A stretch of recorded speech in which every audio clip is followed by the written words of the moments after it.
बिस्मिल्लाहिर्रहमानिर्रहीम। अस्सलाम वालेकुम नाज़रीन, मैं बाकर नकवी आपकी खिदमत में एक दफ़ा फिर हाज़िर हूँ एक नई वीडियो और एक नए टॉपिक के साथ। और उम्मीद करता हूँ नाज़रीन कि अभी तक आपने मेरे चैनल पे जितनी भी वीडियोज़ और जितने भी टॉपिक्स को देखा और सुना होगा वो यकीनन आपको बहुत ज़्यादा पसंद भी आए होंगे और उसका आपकी ज़िंदगी और आपकी लाइफ स्टाइल दोनों पे ही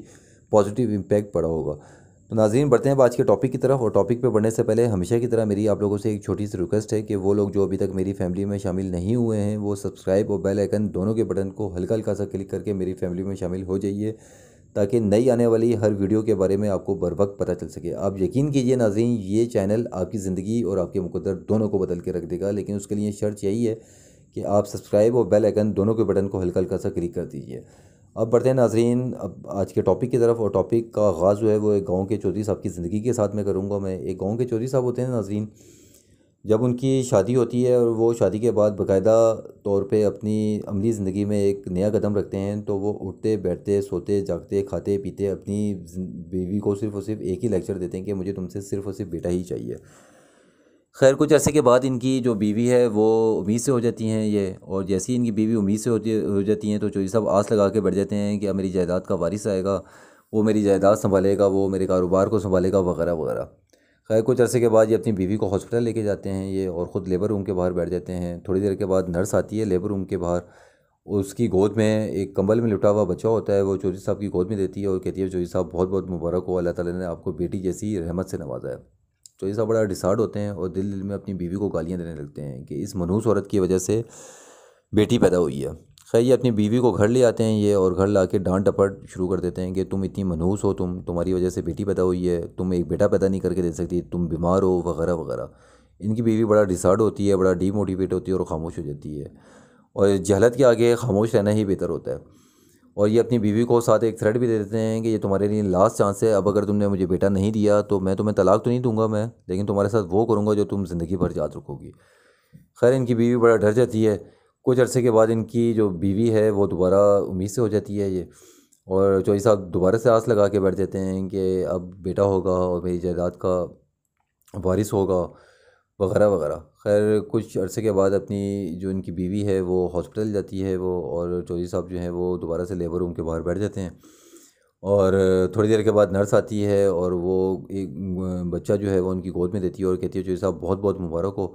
अल्लाह ताला ने आपको दोबारा बेटी की रहमत से नवाजा है। चौधरी साहब बहुत शदीद गुस्से में रहते हैं और बहुत गालियाँ देते हैं ये हॉस्पिटल में ही खड़े होकर, और अपनी बीवी को उसी हालत में घर ले आते हैं ये, और घर ला के अपनी बीवी के साथ मारपीट शुरू कर देते हैं और कहते हैं तुम इतनी मनहूस हो गए, तुम सिर्फ बेटियां पैदा कर सकती हो और तुम बीमार हो, तुम्हारे अंदर बेटा पैदा करने की सलाहियत ही नहीं है। तो ये अपनी बीवी को जो है सर्वेंट रूम में शिफ्ट कर देते हैं और उसके साथ हर किस्म का ताल्लुक़ कता कलामी हर चीज़ उसके साथ बंद कर देते हैं। खैर कुछ अरसे के बाद चौधरी साहब जो है वो एक और शादी करते हैं, और जैसे ही वो शादी करते हैं तो वो अपनी दूसरी बीवी को भी वही जुमला कहते हैं जो पहली बीवी को उन्होंने जुमला कहा होता है कि मुझे तुमसे सिर्फ़ और सिर्फ बेटा चाहिए, बेटी के अलावा मुझे कुछ भी नहीं चाहिए। इनकी बीवी बड़ा हैरान होती है। खैर कुछ अरसे के बाद जो इनकी दूसरी बीवी है जब वो उम्मीद से होती है, तो चौधरी साहब दोबारा आस लगा के बैठ जाते हैं कि इस दफ़ा मैंने औरत भी चेंज की है, मैंने सिक्का भी चेंज किया है, तो इस दफ़ा मुझे जो है वो बेटा ही होगा और वो मेरी जायदाद संभालेगा वो। खैर कुछ अरसे के बाद जो है वो अपनी बीवी को ये दूसरी बीवी को हॉस्पिटल लेके जाते हैं, लेबर रूम के बाहर बैठ जाते हैं। नर्स आती है और इनकी गोद में दोबारा बच्चा देती है और कहती है चौधरी साहब बहुत बहुत मुबारक हो, अल्लाह ताला ने आपको तीसरी दफ़ा बेटी जैसी रहमत से नवाजा है। ये बहुत शदीद गुस्से में आ जाते हैं ये, और हॉस्पिटल में गालियाँ देना शुरू कर देते हैं कि तुम लोगों ने मेरे साथ धोखा किया है, हॉस्पिटल वालों के साथ लड़ना शुरू कर देते हैं। खैर ये अपनी बीवी को घर ले आते हैं ये, और दूसरी बीवी को भी ये गालियाँ देना शुरू कर देते हैं कि तुम लोग इतनी मनहूस हो कैसे बेटियाँ पैदा कर सकती हो, बेटा पैदा करने की तुम लोगों में सलाहियत नहीं है वगैरह वगैरह। खैर इनकी बीवी खामोश हो जाती है और कुछ दिन के बाद अपने चौधरी साहब से कहती है कि चौधरी साहब मुझे भी बेटी की बड़ी ख्वाहिश है, तो ऐसा करते हैं कि हम डॉक्टर के पास चलते हैं, दोनों अपना अपना चेकअप कराते हैं, और जो भी रिपोर्ट्स आएंगी तो उसके मुताबिक जो है वो ट्रीटमेंट लेंगे, हम दवाओं का आगाज़ करेंगे, दवाएं खाएंगे और उसके बाद इंशाअल्लाह अल्लाह ताला से दुआ करेंगे हम। खैर चौधरी साहब मान जाते हैं वो। चौधरी साहब जो है वो फिर अपनी बीवी को हॉस्पिटल लेके जाते हैं ये, एक गायनाकोलॉजिस्ट से कंसल्ट करते हैं ये, और दोनों अपना अपना चेकअप करवाते हैं, अपने अपने टेस्ट करवाते हैं। और जो हॉस्पिटल के जो डॉक्टर होते हैं वो 2 दिन का टाइम देते हैं कि 2 दिन के बाद आप आके रिपोर्ट्स कलेक्ट कर लें और उसके बाद आपका बाकायदा ट्रीटमेंट शुरू हो जाएगा। अच्छा चौधरी साहब सियाने तो बहुत ज़्यादा होते हैं, जहालत के साथ साथ सियाने भी होते हैं ये 2 दिन के बाद अकेले ही ये हॉस्पिटल पहुंच जाते हैं ये, और हॉस्पिटल जाने के बाद अपनी रिपोर्ट्स और अपनी बीवी की रिपोर्ट्स कलेक्ट करते हैं और डॉक्टर से कंसल्ट करते हैं कि जी बताएं रिपोर्ट्स में क्या है। तो डॉक्टर साहब इनको कहते हैं कि जी आपकी बीवी की रिपोर्ट्स तो बिल्कुल ठीक हैं, लेकिन आपको ट्रीटमेंट की ज़रूरत है, आपके हार्मोन्स वीक हैं। अच्छा, मैं आपको नाज़रीन थोड़ा सा ये भी बताऊं कि जो लोग 18+ हैं या जो ख़वातीन व हज़रात शादीशुदा हैं, वो इस बात को बखूबी जानते होंगे कि बच्चा पैदा करने में या लड़का पैदा करने की जो सलाहियत है वो मर्द के अंदर होती है और औरत के अंदर नहीं होती है। वैसे तो ये दोनों काम लड़की हो या लड़का हो अल्लाह ताला के हाथ में होते हैं, लेकिन दुनियावी तौर पे या मेडिकली इसको देखा जाए तो लड़का पैदा करने की जो सलाहियत होती है वो मर्द के अंदर होती है।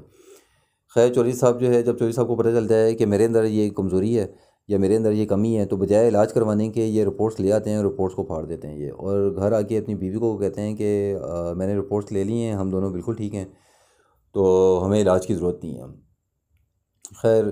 कुछ दिन के बाद इनकी बीवी जो है वो दोबारा उम्मीद से हो जाती है, ये दोबारा आस लगा के बैठ जाते हैं और अपनी बीवी को ये खुले लफ्ज़ों में समझा देते हैं कि मुझे सिर्फ़ और सिर्फ बेटा चाहिए, अगर बेटी दी तो मैं तुम्हें छोड़ूंगा नहीं, मैं तुम्हें। खैर इनकी बीवी बड़ा डर जाती है इस हालत में, और ये हॉस्पिटल लेके जाते हैं, लेबर रूम के बाहर बैठ जाते हैं ये। थोड़ी देर के बाद नर्स दोबारा आती है और इनकी गोद में बच्चा देती है और कहती है चौधरी साहब बहुत बहुत मुबारक हो, अल्लाह ताला ने आपको चौथी दफ़ा जो है वो बेटी जैसी रहमत से नवाजा है। ये शदीद गुस्से में आ जाते हैं कि इतनी मनहूस औरतों से मेरा ताल्लुक़ पड़ा है कि ये सिर्फ बेटी ही पैदा कर सकती हैं, बेटा पैदा करने की इनमें सलाहियत नहीं है। ये बालों से घसीट के अपनी बीवी को जो है वो घर लेकर आते हैं और शदीद किस्म की मारपीट करते हैं ये। अब ये भी अपनी दूसरी बीवी को भी ये सर्वेंट रूम में शिफ्ट कर देते हैं, ये अपनी बीवी को, दूसरी बीवी को भी, और दोनों बीवियों की चारों बेटियों के साथ ये हर किस्म का ताल्लुक़ जो है ये ख़त्म कर देते हैं ये, और बहुत शदीद परेशान हो जाते हैं कि बेटा पैदा नहीं हो रहा।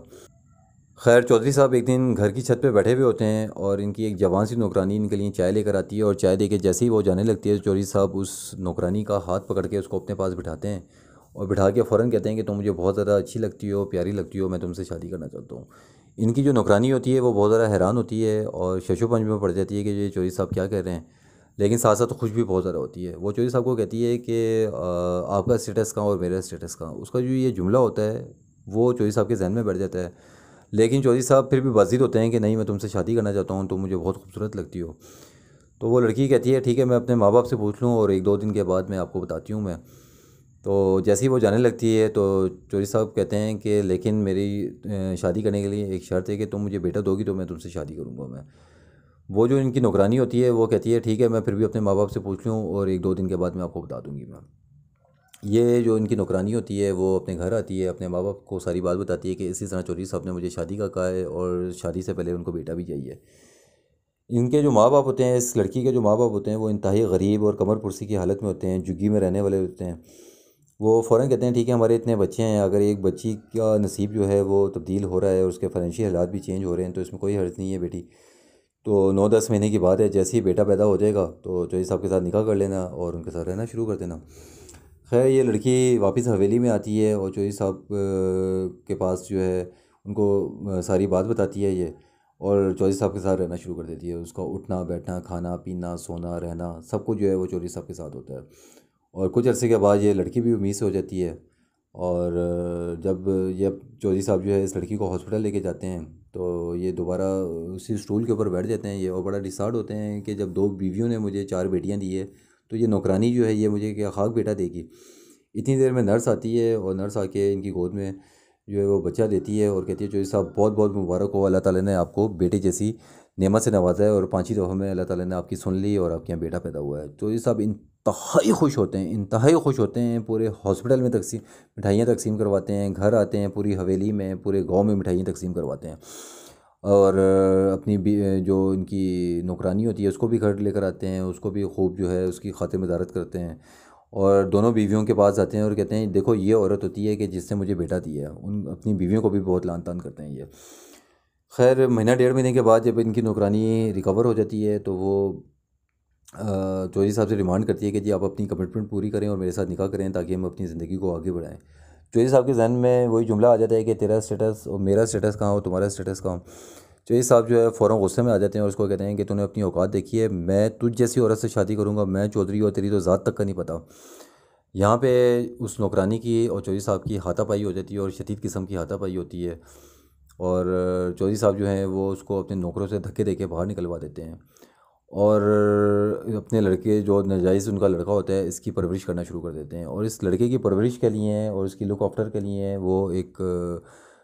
नौकर का भी बंदोबस्त करते हैं, जो जिसकी ज़िम्मेदारी ये होती है कि वो इस लड़के की तमाम तर जो है नाजायज़ लड़के की तमाम तर उसका खाना पीना उठना बैठना, उसके कपड़े चेंज करवाना, उसके पैम्पर चेंज करवाना, उसका खेलने कूदने की ज़िम्मेदारी, तमाम चीज़ें जो हैं वो उस नौकर की ज़िम्मेदारी होती है। चौधरी साहब उसको इंतहाई लाड से रखते हैं और लाड में रखने की वजह से वो नाजायज़ बच्चा जो होता है वो बिगड़ भी जाता है। जब 24-25 साल का वो लड़का हो जाता है वो, तो जो उनके नौकर थे वो उनकी भी डेथ हो जाती है। अब चौधरी साहब भी बुढ़ापे की तरफ से इंतहाई बीमार थे, चौधरी साहब इंतहाई बीमार। तो जब वो जो उनका नाजायज़ बेटा होता है बिगड़ तो चुका था वो गलत सोसाइटी में और लाड प्यार की वजह से वो, तो जब वो देखता है कि चौधरी साहब के ना आगे है ना पीछे है वो, तो वो चौधरी साहब की तमाम जायदाद और तमाम डॉक्यूमेंट्स जो होते थे उनके वो लेके वो रफू चक्कर हो जाता है वो। अब चौधरी साहब इतने बीमार थे, एक तो